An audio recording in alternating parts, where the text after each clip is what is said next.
The social media app TikTok is causing an uproar across the state after lawmakers banned the app earlier this year.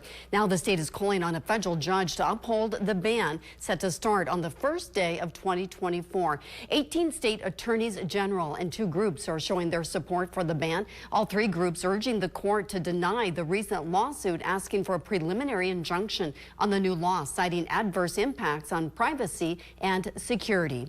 NBC Montana's Brianna Carroll spoke with content creators to find out what the ban would mean for them should it go into effect at the start of the new year. This past May, Senate Bill 419 was signed into law, banning TikTok beginning in January 2024.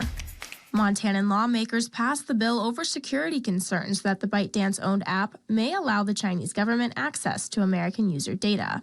As the clock counts down, TikTok creators throughout the state are worried. For you to take away our reach and our ability to interact and connect. Samantha Alario is the owner of Gemini Mountain Swimwear. She says TikTok allows her to sell product year-round, and a ban on it would directly affect her ability to provide for herself and her children.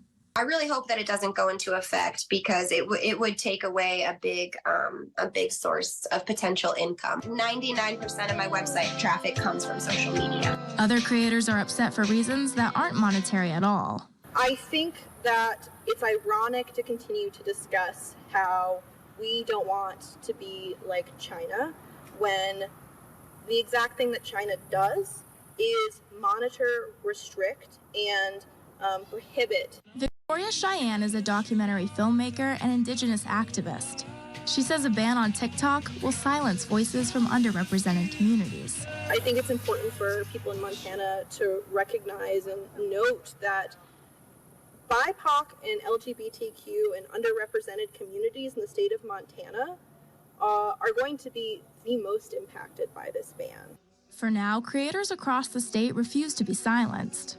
Cheyenne went to the State House where she and other creators spoke in front of legislators prior to the ban being passed.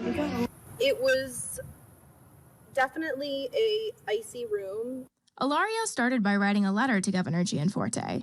She said all she received back was a generic response. She knew she had to do more, so she banded together with other creators in the state and filed a lawsuit in hopes of getting an injunction on the ban. We filed our motion to let them know, like, we're right here, and this isn't going to go through. This app is an essential business and communication tool for many people in Montana. And for those that rely on it, the future may feel uncertain.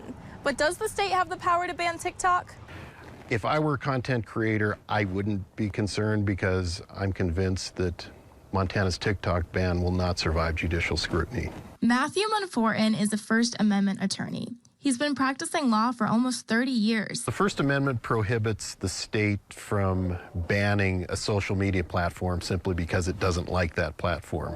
The state can't do that any more than it can ban a newspaper that it doesn't like. According to Monfortin, the state's concerns about privacy and security lie outside its purview as well. If people are concerned about the privacy implications of TikTok, they shouldn't get an account on TikTok or Facebook or Instagram or any of the other social platforms.